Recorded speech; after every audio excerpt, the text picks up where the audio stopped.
Icon star Allu Arjun ఒక మాట అన్నాడు, అది నన్ను వెంటాడుతుంది. ఆ మాట 2 వాక్యాలు చెప్పాడు అతను. అతను ఏమన్నాడంటే, మొదట నీ జీవితంలో 20 సంవత్సరాలు ఏదైతే ఉందో అదే ఆ తర్వాత మిగతా నీ మొత్తం జీవితాన్ని నిర్దేశిస్తుంది అన్నాడు.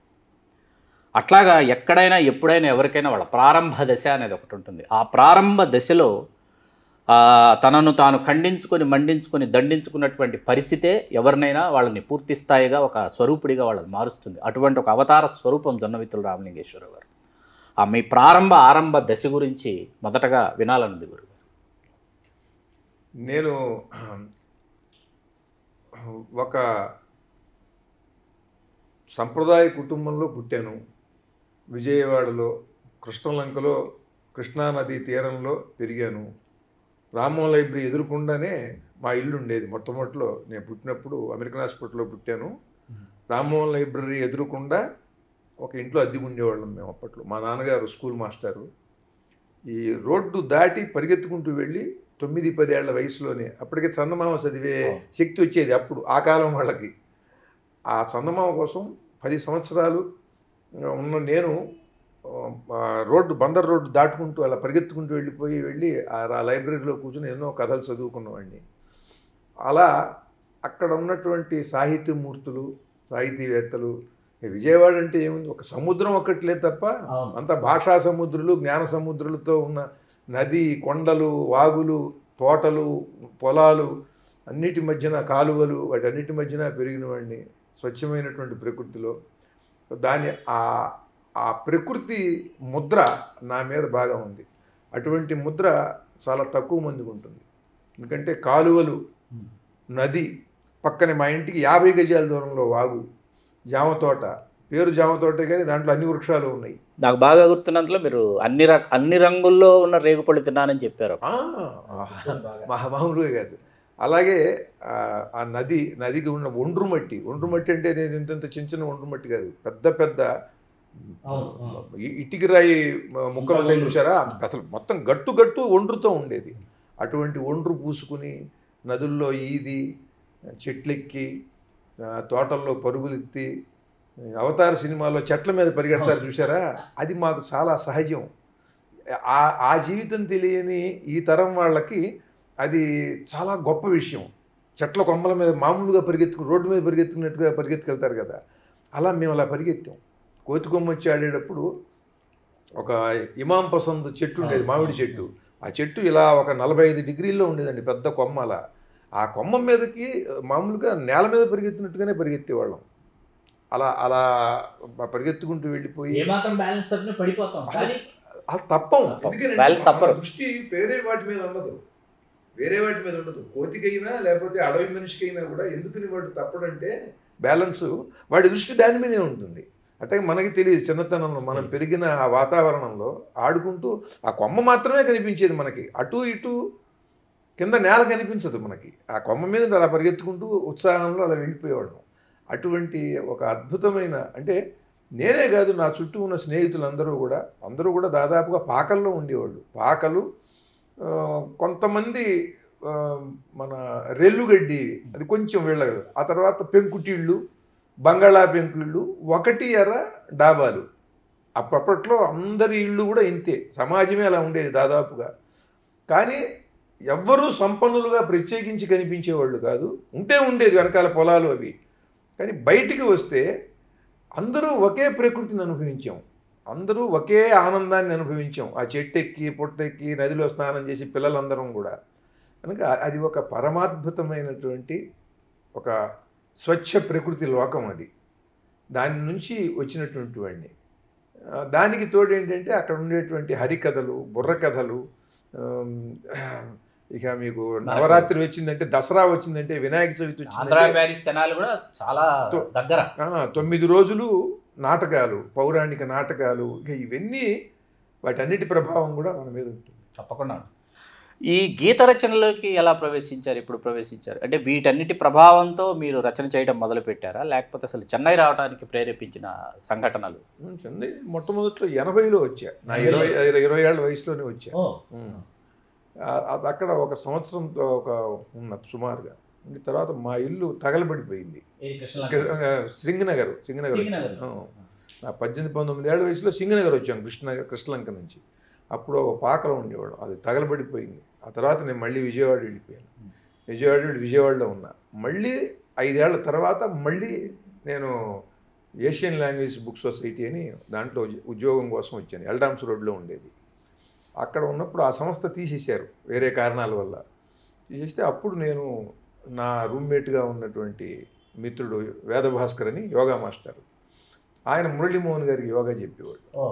చెప్తూ మీరు నాతో ఉండండి, మీకు మంచి వర్త్ ఉంది, ప్రయత్నం చేద్దాం, మీకు సినిమాల్లో అవకాశాలు వస్తాయని తన రూమ్లో ఉంచుకుని మురళీమోహన్ గారిని, రావు గోపాలరావు గారిని వీళ్ళందరినీ పరిచయం చేశాడు. అలా మురళీమోహన్ గారు రాఘవేంద్రరావు దగ్గరికి పంపించడం, రాఘవేంద్రరావు గారు నా పాటలు విని భారతంలో అర్జునుడి సినిమాకి మొత్తం పాటలు రాయించడం, అలా నేను అందరికీ తెలిసి అలా అలా అలా మధ్యాహ్నం పూట వర్షంలో వెళ్ళాం భారతంలో అర్జునుడి సినిమాకి. ఆ టైటిల్స్లో అప్పటికి చాలా సీరియస్గా మాకు తెలిసిన పేర్లు వేటూరు సుందర రామూర్తివే. అలా ఒక్కసారి ఓన్లీ జొన్నమిత్రులు రామలింగేశ్వరరావు అని పడింది. సింగిల్ టైటిల్ కాదు నాకు గుర్తున్నంత.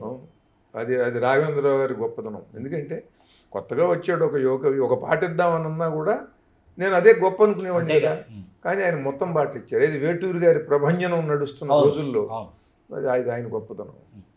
మీ మీద ఎవరి ప్రభావం ఉంది గురువుగారు? సినీ గీత రచయితల్లో మీ మీద ఎవరి ప్రభావం ఉంది? నా మీద ఎవరి ప్రభావం లేదనుకుంటా నేను. అంటే మీకే తెలుస్తుంది మీరు ఆలోచిస్తుంటే. అయితే కొన్ని పాటలు చూస్తే వేటూరు గారిలో ఉంటాయి. ఇప్పుడు తెల్లని చీర, అట్లాగే కొన్ని పల్లవులు చూస్తే అచ్చంగా వేటూరు గారి అంటే నమ్ముతారు. తమలపాకు లాంటి దానా, నీ అందమంతా తాంబూలం వేసుకోనా, చెయ్యి వెయ్యి నడుం చుట్టూ వడ్డాణం పెట్టినట్టు, బుగ్గ మీద ముద్దు పెట్టు, పెళ్లి చుక్క పెట్టినట్టు, ఇటువంటి పాటలు వింటున్నప్పుడు అంటే ఇవన్నీ సమ్మోహనం కలిగించేటటువంటి పాటలు. అంటే పరవశం. ఎవరైనా అట్లాగే నేను ఇవి వేటూరు గారిలాగా ఉంటాయి ఇవి. అట్లాగే నిన్ను నువ్వు తెలుసుకో, నిన్నటి కథ మరచిపో, మనుషుల్లో మనిషిగా ఒకటవు, మంచిగా ఉంటానని మాటివ్వు. ఆత్రేయ గారు రాశారంటే నమ్ముతారు. అలాగే మీ ప్రేమ కోరే చిన్నారులం, మీ ఒడిని ఆడే చందమామలం, గోరుముద్దలు ఎరుగని బాలకృష్ణులం, బాధ పైకి చెప్పలేని బాలయేసులం, ఆలోచించండి ఓ అమ్మా నాన్న, ఏం చెప్పగలం మీకు ఎంతకన్నా అంటే ఆత్రేయ గారు రాశారంటే నమ్ముతారు. అంటే అలా ఉంటాయి. అలా కొన్ని ఆరుద్ర గారు రాశారంటే నమ్ముతారు. అంటే దానికి కారణం ఏంటంటే వాళ్ళు మహనీయులు అనేక కోణాల్లో సన్నివేశాన్ని ఆలోచించి సులభంగా తేలిక మాటలతో ఎలా అందించాలి, లేకపోతే కవితాభరితంగా ఎలా అందించాలి, వాళ్ళు చేశారు. అవన్నీ చేసిన తర్వాత మీరు కొత్తగా వెళ్ళాలి అని అంటే ఒక మార్గంలో మీరు అవి ఉన్న దారులు అవి అప్పటికి దాంట్లోంచి మీరు కొత్తగా చేసుకోవటం అనేది కష్టం. కానీ నాకు అది దైవికంగా భగవంతుడి అనుగ్రహం వల్ల నాదైనటువంటి ఒక శైలి ఏర్పడింది. వాళ్ళలాగా అని ఎవరన్నా ప్రత్యేకించి రాయొచ్చు, నేను రాయొచ్చు, ఇలా వేటూరు గారిలాగా అని కష్టపడి, ఆత్రేయ గారిలాగా అని ఇలా చేయొచ్చు. నాలాగా రాయటం అనేటువంటిది ఇంకొకళ్ళకి అది కష్టం అవుతుంది. ఒకవేళ వాళ్ళు రాస్తే అది నేను రాశానంటే నమ్మేటట్టుగా ఉంటుంది. మళ్ళీ అది ఒక తిట్ల దండకం కానీ, రూపాయి దండకం కానీ, కాఫీ దండకం కానీ, అట్లా శని దండకం, కలిదండకం, బాపు గారికి కలిదండకం రాశాను. 16 నిమిషాలు ఉంటుంది దాదాపు. అది భాగవతం కోసం కలిదండకం. అట్లాగే భక్తి పాటలు రాసినటువంటి వాటిల్లో అది మరి ఘంటసాల గారు సంగీతం సమకూర్చి ఆయన పాడి, దాశరథి గారు, దేవులపల్లి కృష్ణశాస్త్రి గారు, ఆత్రేయ గారు, మరి ఇటువంటి మహనీయులు మహానుభావులు, సముద్రాలు గారు వాళ్ళు రాసినవి పరమ శ్రావ్య మధురంగా ఉండేటువంటి పాటలు అవి, భక్తి గీతాలు అవి. ఆ గీతాల కంటే ఇప్పుడు నేను రాసిన ఈ దేవుళ్ళు ఇవి ప్రతిధ్వనిస్తున్నాయి, ఇవి మారుమోగుతున్నాయి. ఏ దేవాలయాలకు వెళ్ళినా ఇవే ప్రతిధ్వనిస్తున్నాయి. మరి ఏంటంటే చూస్తే దైవికం మాత్రమే కాదు దాంట్లో. అంటే మీరు ఒక విశ్లేషించాలిగా ఒక విషయాన్ని. దైవికం అని దండం పెట్టడం, వినయంగా ఉండటం అది వేరు. దీంట్లో ఉండేటువంటి డ్రమటైజేషను, పొయిటిక్ ఎక్స్ప్రెషను, ఆర్ద్రత, పొయిటిక్ ఎక్స్ప్రెషను, డ్రమటైజేషను వాటిల్లో ఉండదు. అవి మధురంగా ఉంటాయి. ఒక అంశాన్ని నాటకీయంగా, ఒక సన్నివేశం మొత్తాన్ని కూడా కళ్ళెదురకుండా చూపించేటట్టుగా ఇవి ఎక్కువ చేసేవి. అవి లేవంటే లేవు కాదు, వాటికన్నా ఎక్కువ మోతాదు ఎక్కువ ఉంది వీటికి. అందుకని ఇవి నిలబడ్డాయి. ఉరికినే అంటే అన్ని మనం కూడా చూసుకుంటాం కదా. మనం రాసిన మంచి పాటలు ఎన్నో కొంతమందికి తెలియదు. కొన్ని 1 అర మనం ఏదో రాసినా కూడా సూపర్ హిట్ అయినాయి. అవును. దానికి కారణం ఏంటంటే దానికి కారణం ప్రత్యేకించి ఉంటుంది. ఒక హీరోను, ఒక డైరెక్టర్ తీసినటువంటి చిత్రీకరణం, ఆ సన్నివేశ బలము ఏదో ఒడ్డెక్కిచ్చేస్తూ ఉంటుంది పాటని. అలా కాకుండా అవేవి కాకుండా పాటగా ఉండటం అనేది అది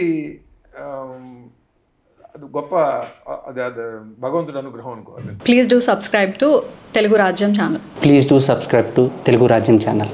please do subscribe to Telugu Rajyam channel. Hi అండి, నేను మీ ఆర్పీని, నెల్లూరు పెద్దారెడ్డి చేపల పులుసు ఓనర్ని.